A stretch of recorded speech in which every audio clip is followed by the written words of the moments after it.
ನಾನೇ ಮಾತಾಡೋಕ್ಕೆ ಶುರು ಮಾಡಿದ್ದೀನಿ. ಫಸ್ಟ್ ನನ್ನ ತಂದೆ ತಾಯಿ ಸ್ಥಾನದಲ್ಲಿ ನೋಡೋಂಥ ನನ್ನ ದೇವ್ರ ದರ್ಶನ್ ಸರ್, ಆಗ ಇಲ್ಲಿ ಬಂದಿರೋಂಥ ನೀವುಗಳು, ದರ್ಶನ್ ಸರ್ ಫ್ಯಾನ್ಸ್ಗಳು ನನಗೆ ಸಪೋರ್ಟ್ ಮಾಡೋಕ್ಕೆ ಅಂತ ಇರೋಂಥ ಎಲ್ಲ ಕಡೆಯಿಂದ ನಮ್ಮ ಅಣ್ಣಂದ್ರೆ ಎಲ್ಲರೂ ಬಂದಿದ್ದಾರೆ. ಅಣ್ಣ ನಿಮ್ಮೆಲ್ಲರಿಗೂ ಥ್ಯಾಂಕ್ಸ್ ಹೇಳ್ತಾ, ಸಂಪಿಗೆ ಅನ್ನೋ ಸಬ್ಜೆಕ್ಟ್ ನಾವು ಏನಕ್ಕೆ ಚೂಸ್ ಮಾಡಿದ್ವಿ ಅಂದರೆ, ಬಿಕಾಸ್ ಇವಾಗ ಹೆಣ್ಮಕ್ಳಿಗೆ ನೀವು ಎಷ್ಟೇ ಸಲನೂ ಇದಾಗಬಾರ್ದು ಅಂತಿದ್ರು ಅಫ್ಕೋರ್ಸ್ ಅದು ಆಗ್ತಾ ಇದೆ. ರೀಸೆಂಟಾಗಿ ಎಲ್ಲೋ ಒಂದು ಕಡೆ ಒಂದು ಹುಡುಗಿನ ಕರ್ಕೊಂಡು ಹೋಗ್ಬಿಟ್ಟು ರೇಪ್ ಮಾಡಿ ವೀಡಿಯೋ ಮಾಡಿ ಬಿಡೋ ಲೆವೆಲಿಗೆ ಹೋಗ್ತಾ ಇದೆ. ಬಿಕಾಸ್ ಸಂಪಿಗೆ ಅನ್ನೋದು ಹೂವು ಅಂದರೆ ಅದೊಂದು ಹೆಣ್ಣು. ಆ ಹೆಣ್ಣನ್ನು ಇದ್ರಲ್ಲಿ ನಾವೇನು ಹೇಳಕ್ಕೆ ಹೊರಟಿದ್ವಿ ಅಂದರೆ, ಕೆಲವೊಬ್ಬರು ಮಾತಾಡ್ಸಾಯ್ತಾರೆ, ಕೆಲವೊಬ್ರು ಮುಟ್ಟಕ್ಕೆ ಹೋಗಿ ಅಂದರೆ ಅನುಭವಿಸ್ತವ್ರು ಸಾಯ್ತಾರೆ, ಮಾತಾಡಿದವರು ಸಾಯ್ತಾರೆ. ಆ ಒಂದು ಸಾರಾಂಶ ಇಟ್ಕೊಂಡು ಸಿನಿಮಾ ಮಾಡ್ತಾ ಇದ್ದೀವಿ. ಬಿಕಾಸ್ ಇದು ಕಂಟೆಂಟ್ ವೈಸ್ ಹೇಳಬೇಕು ಅಂದರೆ ಒಂದು ಹೆಣ್ಣಿನ ಬಗ್ಗೆ, ಸಂಪಿಗೆ ಅನ್ನೋದೊಂದು ಹೂವು, ಅದನ್ನು ಒಂದು ಹೆಣ್ಣಿಗೆ ಹೋಲಿಸಿ ಆ ಮಹತ್ವ ಏನಿದೆ ಅಂತ ತೋರ್ಸಕ್ಕೆ ಹೋಗ್ತಾರೆ ಅಂತ ಸಿನಿಮಾ. ಅದಾದಮೇಲೆ ಇವಾಗ ಇದರಲ್ಲಿ ಆರ್ಟಿಸ್ಟ್ ನಮ್ಮ ಡೈರೆಕ್ಟ್ರದೊಂದು ಅಂದರೆ ನಮ್ಮ ಡೈರೆಕ್ಟ್ ಕಥೆ ವೈಸು ಟೆಕ್ನಿಕಲ್ ವೈಸ್ ಎಲ್ಲ ತುಂಬ ಸ್ಟ್ರಾಂಗು. ಬಟ್ ಅವ್ರಿಗೆ ಏನಾದರೂ ಸ್ವಲ್ಪ ಜಾಸ್ತಿ ಕ್ಯಾಮ್ರಾಗಳೆಲ್ಲ ನೋಡ್ಬಿಟ್ರೆ ಸ್ವಲ್ಪ ನರ್ವಸ್ ಆಯಿತು. ಸ್ವಲ್ಪ ಸ್ಟಾರ್ಟಿಂಗ್ ಪ್ರಾಬ್ಲಮ್ ಅವ್ರಿಗೆ, ಸೊ ಅದರಿಂದ ಸ್ವಲ್ಪ ನರ್ವಸ್ ಆದರು.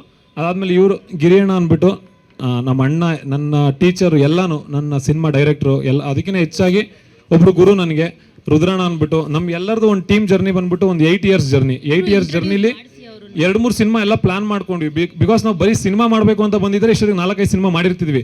ಬಿಸ್ನೆಸ್ ಮಾಡಬೇಕು. ಇವತ್ತು ಕನ್ನಡ ಇಂಡಸ್ಟ್ರಿ ಮಾರ್ಕೆಟ್ ಹೆಂಗಾಗಿದೆ ಅಂದರೆ, ಹೊಸಬ್ರಿಗೆ ದುಡ್ಡು ಹಾಕಿದ್ರೆ ದುಡ್ಡು ಬರಲ್ಲ, ಸಿನಿಮಾ ಮಾಡೋಕ್ಕೆ ಆಗ್ತಾ ಇಲ್ಲ. ಹೊಸಬ್ರುಗಳಿಗೆ ಆ ಪೈನ್ಗಳು madam, as a director, as a artist ಆಗಿ ಒಬ್ರು ಪ್ರೊಡ್ಯೂಸರ್ನ ಅಪ್ರೋಚ್ ಮಾಡಿ ನಾನು ಕರ್ಕೊಂಬಂದು, ಸಾರ್ ಸಿನಿಮಾ ಮಾಡಬೇಕು, ಸಿನಿಮಾ ಅರ್ಧಕ್ಕೆ ತೊಗೊಂಬಂದ್ವಿ, ಮುಹೂರ್ತ ಆಯಿತು, ಒಂದು 20 ದಿನ ಶೂಟಿಂಗ್ ಮಾಡಿದ್ವಿ. ಅದಾದಮೇಲೆ ಮತ್ತೆ ಪೇಮೆಂಟ್ ಇದು ಸ್ವಲ್ಪ ಎಕ್ಸ್ಟೆಂಡ್ ಆಯಿತು. ಇದೆಲ್ಲನೂ ಆದಮೇಲೆ ಥಿಯೇಟ್ರಿಗೆ ತೊಗೊಂಬಂದ್ಮೇಲೆ ಇನ್ನೊಂದು ಥರ ಪ್ರಾಬ್ಲಮ್ಮು. ರೀಸೆಂಟಾಗಿ ದೊಡ್ಡ ಮನುಷ್ಯ ಅನ್ನೋದೊಂದು ಸಿನಿಮಾ ಪ್ರಾಬ್ಲಮ್ ಆಯಿತು.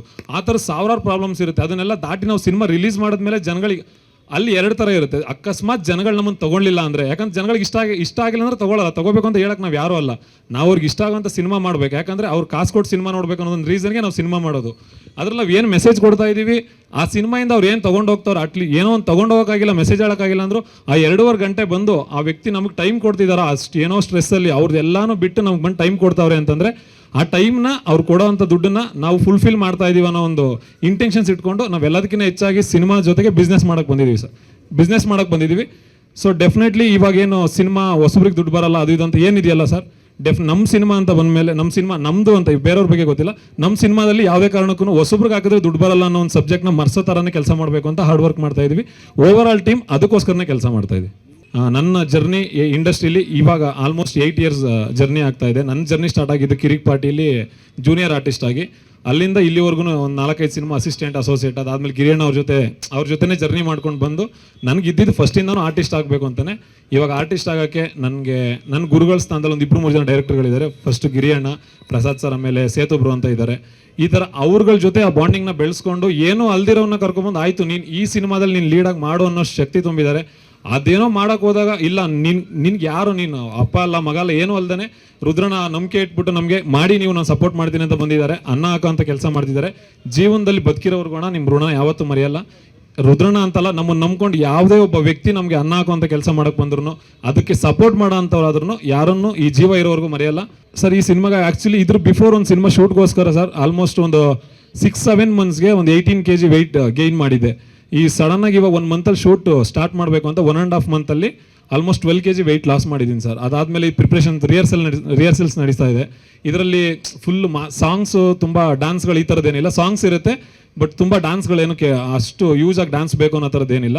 ಬಟ್ ಪ್ರಿಪ್ರೇಷನ್ಸ್ ಪರ್ಫಾರ್ಮೆನ್ಸ್ ವೈಸ್ ತುಂಬ ಹಾರ್ಡ್ ವರ್ಕ್ ಬೇಕಾಗುತ್ತೆ. ಅದ್ರ ಜೊತೆಗೆ ಆ್ಯಸ್ ಎ ಟೀಮ್ ಇವಾಗ ಡೈರೆಕ್ಷನ್ ಡಿಪಾರ್ಟ್ಮೆಂಟಲ್ಲೂ ಸಮೇತ ಅಣ್ಣನ ಜೊತೆ ಕೂತ್ಕೊಂಡು ಡೈಲಾಗ್ಸ್ ಇರ್ಬೋದು, ಅಥವಾ ಯಾವುದೇ ಕೆಲಸ ಆದರೂ ಸರ್. ಇವಾಗ ನಾನು ಆರ್ಟಿಸ್ಟ್ ಅಂದಮೇಲೆ ಅದೇ ಅಂತ ಇಲ್ಲ ಸರ್. ಇವಾಗ ಇಲ್ಲಿ ಬಂದು ನೋಡಿದ್ರಲ್ಲ, ಚೇರು ಟೇಬಲ್ ಎತ್ತಿಡ್ಬೇಕಂದ್ರೆ ಅದು ಕೆಲಸನೂ ಮಾಡಬೇಕು. ನಾನು ಬಣ್ಣ ಹಚ್ಕೊಂಡ ಕಲಾವಿದ, ಬಟ್ ಹಿಂದೆ ಒಬ್ಬ ಕೆಲಸಗಾರ ಕೆಲಸ ಮಾಡೋಕ್ಕೆ ನಾನು ರೆಡಿ ಇದ್ದೀನಿ ಸರ್. ಇದ್ರಲ್ಲಿ ನಂದು ವಿಷ್ಣು ಅನ್ನೋ ಪಾತ್ರ ಬಂದ್ಬಿಟ್ಟು ಸರ್, ಇವಾಗ ಆಲ್ಮೋಸ್ಟ್ ಹೆಂಗೆ ಅಂದರೆ, ಇವಾಗ ಒಬ್ಬ ಪರ್ಸನ್, ನಾರ್ಮಲ್ ಆಗಿ ಒಬ್ಬ ಪರ್ಸನ್ ಒಂದು ಹೆಣ್ಣನ್ನ ತುಂಬ ಗೌರವದಿಂದ ಇಷ್ಟಪಟ್ಟೆ ಆ ಕ್ಯಾರೆಕ್ಟರ್ ಹೆಂಗಿರುತ್ತೆ, ಅದನ್ನು ಉಳಿಸ್ಕೊಳ್ಳೋಕ್ಕೋಸ್ಕರ ಎಷ್ಟೆಲ್ಲ ಹೋರಾಡುತ್ತೆ. ಬಿಕಾಸ್ ಈ ಥರ ಹೋಗೋಂಥ ಕ್ಯಾರೆಕ್ಟರ್ ಸರ್. ಗೊತ್ತಾಯ್ತು. 20 ದಿನಕ್ಕೆ ಏನು ಪ್ಲಾನ್ ಅಂತ ಹೇಳಿದ್ರಲ್ವಾ, ಎಲ್ಲ ಸಬ್ಜೆಕ್ಟ್ನು 20 ದಿನಕ್ಕೆ ಮಾಡೋಕ್ಕಾಗಲ್ಲ. ಬಿಕಾಸ್ ನಾವು ಹೊಸಬ್ರಾಗಿ ಬರೋ ಟೈಮಲ್ಲಿ 50 ದಿನ ಶೂಟಿಂಗ್ ಮಾಡಿದ್ರೆ ಒಂದೊಂದು ದಿನಕ್ಕೆ 1 ಲಕ್ಷ ಎಕ್ಸ್ಟ್ರಾ ಬಂತು ಅಂದರೆ ಪ್ರೊಡ್ಯೂಸರ್ನ ನಾವು ಉಳ್ಸೋಕ್ಕಾಗಲ್ಲ ಸರ್. ಬಿಕಾಸ್ ನಾವೇನು ಮಾಡ್ತೀವಿ, ರಿಹರ್ಸಲ್ ಮಾಡಿಕೊಂಡು ಹೊಸ ಟೀಮ್ ಅವ್ರು ಏನಿದ್ದಾರೆ ಎಲ್ಲರೂ ಫಸ್ಟ್ 1.5 ಮಂತಿಂದ ರಿಹರ್ಸಲ್ ಸ್ಟಾರ್ಟ್ ಮಾಡಿ ಪ್ರಿಪ್ರೇಷನ್ ಆಗಿ ಶೂಟಿಂಗ್ ಸ್ಪಾಟ್ಗೆ ಹೋದಾಗ ಅಲ್ಲೇ ಉಳ್ಕೊಂಡು ಒಂದು ಶೆಡ್ಯೂಲ್ 20 ಡೇಸಲ್ಲಿ ಮುಗಿಸ್ಕೊಂಡು ಚಿಕ್ಕ ಪುಟ್ಟ ಪ್ಯಾಚಸ್ ವರ್ಕ್ ಇತ್ತು ಅಂದರೆ ಮತ್ತೊಂದು 5 ಡೇಸ್ ಅದನ್ನು ಮಾಡಲೇಬೇಕಾಗುತ್ತೆ. ಯಾಕಂದರೆ ವೆದರ್ ನಮ್ಮ ಕೈಲಿ ಇರಲ್ಲ. ನಿಮಗೆ ಗೊತ್ತು, ಇವಾಗ ಮಳೆ ಬಂದಿದ್ರೆ ನಾವು ವೀಡಿಯೋ ಮಾಡೋಕೆ ಇವಾಗ ಇಷ್ಟು ಚೆನ್ನಾಗಿ ಮಾಡೋಕೆ ಆಗ್ತಿರ್ಲಿಲ್ಲ. ನಿಮಗೂ ತೊಂದರೆ ಆಗಿರೋದು, ನಮಗೂ ತೊಂದರೆ ಆಗಿರೋದು.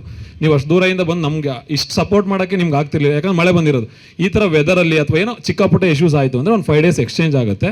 ಅದಾದಮೇಲೆ 20 ಡೇಸ್ ಫುಲ್ ಟಾಕಿ ಪೋರ್ಷನ್ ಶೂಟ್ ಮಾಡಿ ಒಂದು ಸಾಂಗ್ ಮಾತ್ರ ಮತ್ತೆ ಒಂದು 4 ಡೇಸ್ ಪ್ಲಾನ್ ಮಾಡಿದ್ದೀವಿ. ಬಿಕಾಸ್ ಇದು ಏನಕ್ಕೆ ಇಷ್ಟು ಕಡಿಮೆ ಶೆಡ್ಯೂಲಲ್ಲಿ ಪ್ಲಾನ್ ಮಾಡಿರೋದು ಅಂದರೆ, ನಾವು ಪ್ರೊಡ್ಯೂಸರ್ ವೈಸ್ ಯೋಚನೆ ಮಾಡಬೇಕು, ಮತ್ತು ಆರ್ಟಿಸ್ಟ್ಗಳು ಮತ್ತು ಬೇರೆ ಆರ್ಟಿಸ್ಟ್ಗಳ ಡೇಟ್ಸ್ಗಳೆಲ್ಲ ತೊಗೊಂಡಿರ್ತೀವಲ್ಲ, ಅವ್ರಲ್ಲಿ ಒಂದಿನ ಎಕ್ಸ್ಟೆಂಡ್ ಆಯಿತು ಅಂದರೆ ಅವ್ರಿಗೆ ಪೇಮೆಂಟ್ ಎಲ್ಲ ಕೊಡಬೇಕಾಗುತ್ತೆ. ಬಿಕಾಸ್ ಇದನ್ನೆಲ್ಲ ಯೋಚನೆ ಮಾಡಿ ಒಂದು ಶೆಡ್ಯೂಲ್ ಇಷ್ಟಲ್ಲಿ ಮುಗಿಸ್ಬೋದು. ಇದಕ್ಕೆ ಏನೇನು ಪ್ರಿಪ್ರೇಷನ್ ಮಾಡಬೇಕು ಅಂತ ನೆಕ್ಸ್ಟ್ ಎಲ್ಲ ಸಿನಿಮಾನು 20 ದಿನದಲ್ಲೇ ಮಾಡಿ ಅಂದರೆ ಮಾಡೋಕ್ಕಾಗಲ್ಲ. ಅದರದೇ ಆದ ಬಜೆಟ್ ಕೊಟ್ಟಾಗ, ಅದರದೇ ಆದ ಆರ್ಟಿಸ್ಟ್ಗಳು ಬಂದಾಗ ಅದೆಲ್ಲ ಸ್ವಲ್ಪ ಎಕ್ಸ್ಟೆಂಡ್ ಆಗ್ತಾ ಹೋಗುತ್ತೆ. ನಮ್ಮ ಫಸ್ಟ್ ಸ್ಟೆಪ್ಪಿಗೆ ಏನು ಬೇಕು ಅದು ಮಾಡಿದ್ದೀವಿ ಸರ್. ಜೊತೆಗೆ ಇವಾಗ sir shooting almost August end ಅಥವಾ ಸೆಪ್ಟೆಂಬರ್ ಫಸ್ಟ್ ವೀಕಲ್ಲಿ ಹೋಗ್ತೀವಿ. ಮೇಡಮ್ 1 ಸೆಕೆಂಡ್, ಇವಾಗ ನೀವು ಹೇಳಿದ್ರಲ್ವಾ, ನಾವು ನಿನ್ನೆ ಆ ವಿಚಾರಕ್ಕೆ ನಾನು ಏನು ಪೂಜೆ ಮಾಡ್ತೀನಲ್ಲ, ಡೆಫಿನೆಟ್ಲಿ ಇವಾಗ ನನಗೆ ಅವರಂದರೆ ತುಂಬ ಇಷ್ಟ. ಬಿಕಾಸ್ ತಾಯಿನ ನಾವು ಚಾಮುಂಡೇಶ್ವರಿಗೆ ಹೋಲಿಸ್ಬೋದು, ಎಲ್ಲರೂ ಯಾರಿಗಾದ್ರೂ ಹೋಲಿಸ್ಬೋದು. ನಮ್ಮ ತಾಯಿನ ನಾವು ಯಾರಿಗೂ ಹೋಲಿಸಿದ್ರು ಕೇಳೋ ರೈಟ್ಸ್ ಯಾರಿಗೂ ಇಲ್ಲ. ಬಿಕಾಸ್ ಆ ವಿಚಾರಕ್ಕೆ ನಾನು ಹೋಗ್ಬಿಟ್ಟು ಅಣ್ಣ ಹತ್ರ ದಿನಕರಣ್ಣ ಅವ್ರು ಆ್ಯಕ್ಚುಲಿ ಕ್ಲಾಪ್ ಮಾಡೋಕ್ಕೆ ಬರಬೇಕಾಗಿತ್ತು. ಅಣ್ಣ ಹತ್ರ ಕೇಳಿದೆ, ಸಿಚುವೇಶನ್ ಸರಿ ಇಲ್ಲ ಚಿನ್ನ, ಡೆಫಿನೆಟ್ಲಿ ನಾನು ನೆಕ್ಸ್ಟ್ ಮುಂದಿನ ದಿನಗಳಲ್ಲಿ ನಾವು ಸಪೋರ್ಟ್ ಮಾಡೇ ಮಾಡ್ತೀವಿ ಅಂತ ಹೇಳಿ ನಿನ್ನೆ ಮನೆಗೆ ಹೋಗಿ ಅಣ್ಣನಿಗೆ ಇನ್ವಿಟೇಷನ್ ಕೊಟ್ಟು ಅವ್ರು ಬ್ಲೆಸ್ಸಿಂಗ್ಸ್ ಮಾಡಿ 1 ಅವರ್ ಕೂತ್ಕೊಂಡು ಮಾತಾಡಿಸಿ ನೆಕ್ಸ್ಟ್ ಸಿನಿಮಾ ಏನು ಪ್ಲಾನ್ ಮಾಡ್ತಿದ್ದೀರಾ, ಏನು ಎತ್ತ, ಅದು ರಿಲೀಸಿಗೆ ಚೆನ್ನಾಗಿ ಬನ್ನಿ, ಇವಾಗ ನೀವು ಮಾಡ್ಕೊಂಡು ಬನ್ನಿ, ರಿಲೀಸಿಗೆ ನಾನು ದರ್ಶನ್ ಅವರು ಎಲ್ಲರೂ ಬಂದು ನಿಂತ್ಕೋತೀವಿ ಅಂತ ನಿನ್ನೆ ದಿನಕರಣ ಈ ಮಾತು ನಾನು ಏನಕ್ಕೆ ಹೇಳ್ತಾ ಇದ್ದೀನಿ ಅಂದರೆ ಅದನ್ನು ರಿವೀಲ್ ಮಾಡೋಂಗಿರಲಿಲ್ಲ. ಬಿಕಾಸ್ ನೀವು ಇವಾಗ ಹೇಳಿದ್ರಲ್ಲ ಚಾಮುಂಡೇಶ್ವರಿ ಅಂತ ಹೇಳಿದ್ರಿ ಅಂತ. ಬಿಕಾಸ್ ನಮ್ಮ ತಾಯಿನ ಇವಾಗ ನನಗೆ ಅವ್ರ ತಾಯಿ ಸಮಾನ ಅಂತ ಮೇಡಮ್, ನಾನು ಚಾಮುಂಡೇಶ್ವರಿನೂ ಅಂತ ಅನ್ಕೊಂತೀನಿ. ಬಿಕಾಸ್ ಇವಾಗ ದೇವ್ರು ವರ ಕೊಟ್ಟಿಲ್ಲ ಅಂದರೆ ದೇವ್ರನ್ನೇ ಬೈಯೋಂಥ ಕ್ಯಾಟಗರಿ. ನಮ್ಗೆ ಅವ್ರು ವರ ಕೊಟ್ಟಿದ್ದಾರೆ. ಬಿಕಾಸ್ ಇವಾಗ ನೋಡಿ, ಇವಾಗ ಇಷ್ಟು ಜನ ಇವಾಗ ಎಲ್ಲ ಒಂದು ಕಡೆ ಅಣ್ಣಂದ್ರೆಲ್ಲ ಬಂದಿದ್ದಾರಲ್ಲ, ಅದು ದರ್ಶನ್ ಸರ್ ನನಗೆ ಕೊಟ್ಟಿರೋ ಭಿಕ್ಷೆ. ಬಿಕಾಸ್ ಅವ್ರು ಬಂದು ಪ್ರೀತಿ ತೋರಿಸ್ತಾ ಇದ್ದಾರೆ. ಎಲ್ಲೋ ಒಂದು ಯಾವುದೋ ಒಂದು ಡಿಸ್ಟಿಕಲ್ಲಿ ಅಥವಾ ತಾಲೂಕಲ್ಲಿ ಹೋದಾಗ ಒಂದು 100 ಜನ ಬಂದು ನನಗೆ ಸಿನಿಮಾ ನೋಡ್ತಾರೆ ಅಂದರೆ, ಫಸ್ಟ್ ಶೋ ಜನಗಳು ಬಂದು ನೋಡ್ತಾರೆ ಅಂದರೆ, ಇವಾಗ ಒಂದು ಕಂಟೆಂಟ್ ವೈಸು ರುದ್ರಣ್ಣ ಅವ್ರದ್ದು ಅಥವಾ ಗಿರಿಯಣ್ಣ ಅವ್ರದ್ದು ಕಾಂಟ್ಯಾಕ್ಟ್ಸ್ ಅವ್ರದ್ದು ಸಬ್ಜೆಕ್ಟ್ ವೈಸ್ ಆದರೆ, ನನಗೇನಾದರೂ ಆ ಥರ ಇದೆ ಅಂತಂದರೆ ದರ್ಶನ್ ಸರ್ ಹಾಕಿರೋ ಭಿಕ್ಷೆ. ಅವ್ರ ಅಭಿಮಾನಿಗಳ ನಾನು ಒಬ್ಬ ಡೈ ಹಾರ್ಟ್ ಫ್ಯಾನ್ ಆಗಿರೋದ್ರಿಂದ ಅವ್ರ ಅಭಿಮಾನಿಗಳು ಹಾಕುವಂಥ ಭಿಕ್ಷೆ ಮೇಡಮ್. ಆ ಜೀವ ಇರೋವರೆಗೂ ಅವ್ರಿಗೆ ಯಾವಾಗಲೂ ಋಣಿಯಾಗಿರ್ತೀನಿ.